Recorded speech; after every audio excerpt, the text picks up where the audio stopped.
সূরা আলে ইমরানের 19 নম্বর আয়াত দিয়া আল্লাহ তাআলা বলেন ইন্নাদ দীনা ইনদাল্লাহিল ইসলাম। আল্লাহ তাআলার কাছে একমাত্র গ্রহণযোগ্য ধর্মের নাম ইসলাম। ওয়া মান ইয়াবতাগি গায়রাল ইসলামি দীনা ফালা ইউকবালা মিনহু। ইসলামকে বাদ দিয়া ভিন্ন কোন রাস্তায় যদি তুমি চলতে চাও, আল্লাহ তাআলা বলেন ফালা ইউকবালা মিনহু, সেটা তোমার থেকে গ্রহণযোগ্য হবে না, আল্লাহ তোমার থেকে সেটা গ্রহণ করবে না। মুসলমান ভাইরা আমার, আল্লাহ তাআলা এই কথা কেন বললেন? একমাত্র আল্লাহর কাছে মনোনীত ধর্মের নাম ইসলাম। এই কথা কেন বললেন? এই কথা বলার পিছনে একটাই কারণ, যেহেতু এই বাক্য একমাত্র শব্দটা উল্লেখ করা হয়েছে, সেহেতু এই জমিনের মধ্যে অসংখ্য অগণিত মানুষ ভুয়া ভুয়া ধর্ম দাবি করতে পারে। যেমন হিন্দুরা ধর্ম দাবি করতে পারে, খ্রিস্টানরা দাবি করতে পারে, পত্তলিকরা দাবি করতে পারে, গ্যাকোরা দাবি করতে পারে, প্যাগোডায় দাবি করতে পারে। আল্লাহ তাআলা জানেন অসংখ্য অগণিত ধর্মের উৎপত্তি হইতে পারে, কিন্তু আল্লাহ তাআলা এই আয়াত দিয়ে, এই সেন্টেন্স দিয়ে, এই বাক্য দিয়ে কি বুঝাই দিয়েছে?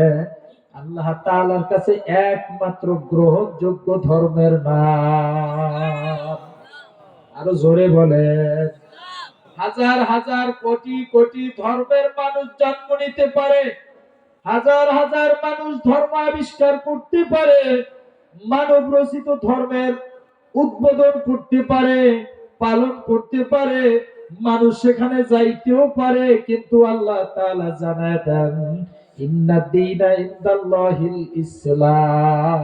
আল্লাহ তাআলার কাছে একমাত্র গ্রহণযোগ্য ধর্মের নাম, আরো জোরে বলেন কি?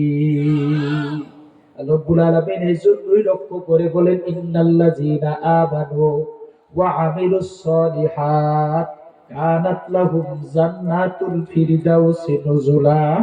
নিশ্চয়ই এই ইসলাম যারা মেনে নিয়েছে, ঈমান কবুল করেছে, ওয়া আমিলুস সলিহাত, আর ভালো কাজ করছে, ভালো কাজ করছে, ঈমান এনেছে, ইসলাম মেনেছে আর ভালো কাজ করেছে, দুই সনদ যার কাছে আছে, কিয়ামতের ময়দানে আল্লাহ ডাক দিয়া কইবেন কানাত লাহুম জান্নাতুল ফিরদাউসি নুজুলা, আমি আল্লাহ তার জন্য জান্নাতুল ফিরদাউসের মেহমানখানা রেডি করে রাখছি। জোরে আওয়াজ দিয়া কোন সুবহানাল্লাহ।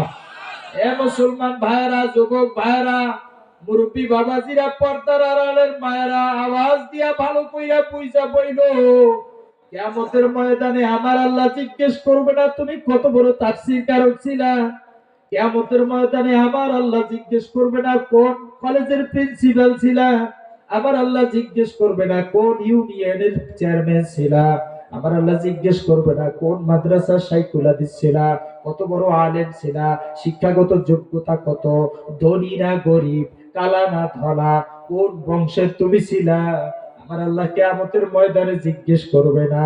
দেখবে দুইটা সনদ তোমার কাছে আছে কিনা, দুইটা সার্টিফিকেট তোমার কাছে আছে কিনা, এক নম্বরে তুমি ইসলাম মাইনা ইমানদার হয়েছো কিনা, দুই নম্বরে তোমার আমলনামায় ভালো কাজ আছে কিনা।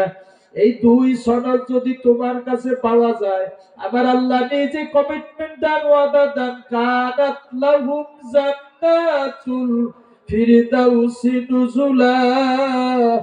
যদি ঈমান আর ভালো কাজের সনদ তোমার কাছে পাওয়া যায়, তোমার জন্য জান্নাতুল ফিরদাউসের মেহমানখানা রেডি করে রাখছি। জোরে বলেন সুবহানাল্লাহ।